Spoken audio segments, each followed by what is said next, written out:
अब थोड़ा ध्यान से देखो है, इसी चैप्टर का क्वेश्चन नंबर कौन सा है, 11 है। और आपको दिया है भाई त्रिभुज ए बी सी की भुजा बी ई तक बढ़ाई गई है भाई। सी बी को कहाँ तक बढ़ाया गया, ई तक। ई से जो है ए सी पर लंब खींचा गया ए एफ, और ए से जो है बी सी पर लंब खींचा गया है बी डी। ये आपको दिया हुआ है। साथ में आपको दिया हुआ है कि त्रिभुज ए बी सी है भाई। ये त्रिभुज ए बी सी जो है, त्रिभुज ए बी और सी, ये समद्विबाहु त्रिभुज है, यानी ये भुजा और ये भुजा आपस में क्या है, बराबर। ठीक है। अब आपको सिद्ध करना है कि त्रिभुज ए बी डी और ई सी एफ क्या है, समरूप। तो मैंने क्या किया कि मैंने सारे त्रिभुजों को छोटे छोटे भागों में बांट दिया। मैंने क्या किया, त्रिभुज A B D E C F को अलग करके देख दिया। ये है ए बी डी और ये है ई सी एफ, दोनों को मैंने अलग रख दिया। ठीक है ना। अब थोड़ा सा अगर हम उत्पत्ति में चलें,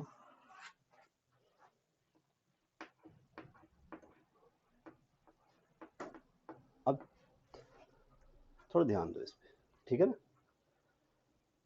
त्रिभुज ए बी सी में, त्रिभुज ए बी सी में आपको क्या दिया है, ए बी किसके बराबर है भाई, ए बी बराबर ए सी, ये आपको दिया हुआ है, दिया है। अब इसका मतलब क्या है, इसलिए कोण ए बी के सामने का कोण, ए बी के ए सी बी, कोण ए सी बी बराबर कोण ए सी के सामने का कोण ए बी सी। क्यों बराबर, समीकरण नंबर फर्स्ट, ये इसलिए बराबर कि त्रिभुजों में नहीं है, सिर्फ किसमें, त्रिभुज में बराबर, अगर कोई त्रिभुज है भाई तो उसकी बराबर भुजाओं का सम्मुख कोण क्या होते हैं, बराबर भुजाओं के सम्मुख कोण बराबर होते हैं। ये आपको याद रखना है कि त्रिभुज में बराबर भुजाओं के सामने के कोण बराबर होते हैं, और त्रिभुज में समान कोणों के सामने की भुजा भी क्या होती है, बराबर होती है। ठीक है।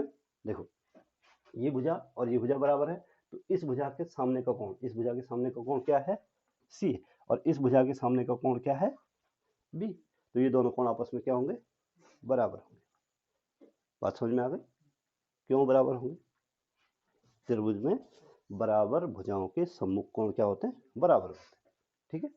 अब देखो ये हमने समीकरण 1 बनाए, अब हम चलते हैं भाई, इसलिए अब त्रिभुज A B A D B या ए बी डी, किसी में भी चलो, ए बी डी तथा त्रिभुज जो दिया हुआ है ई सी और एफ में चलते हैं।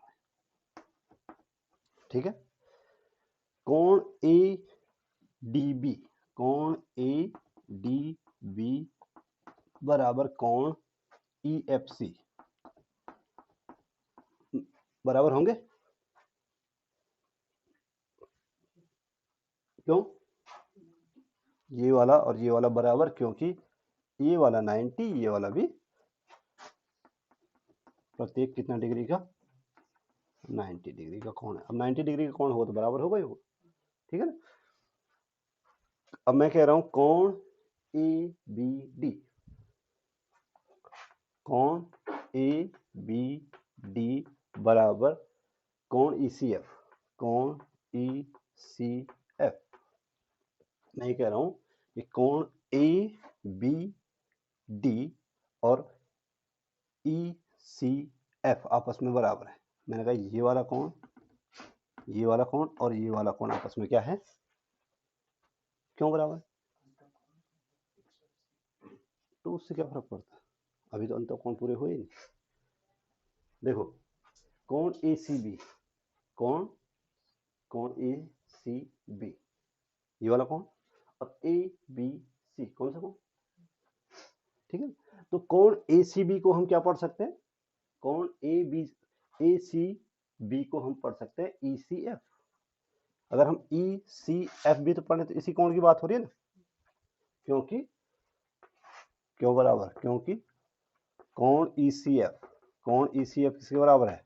कोण ABC के, कोण AB और तथा कोण ABD, कोण ABD, कोण ABD को हम क्या पढ़ सकते हैं? कोण ABC,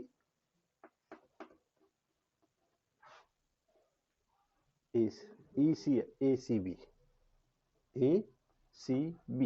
पढ़ सकते हैं। और कोण ACB किसके बराबर है? कोण ABC के, कहां से? समीकरण फर्स्ट से, ठीक है ना। अब देखो कोण हमने कहा ये भी बराबर हो गया, ये भी बराबर हो गया। अब त्रिभुज के दो कोण बराबर हो गए। अब त्रिभुजों के क्या हो गए? दो कोण बराबर हो गए। तो तीसरा कोण अपना आप ही क्या होगा? बराबर। इन दो त्रिभुजों में ये वाला कोण और ये वाला कोण भी बराबर सिद्ध कर दिया हमने। ये वाला कोण 90 है, तो तीसरा कोण अपना आप क्या होगा? बराबर होगा।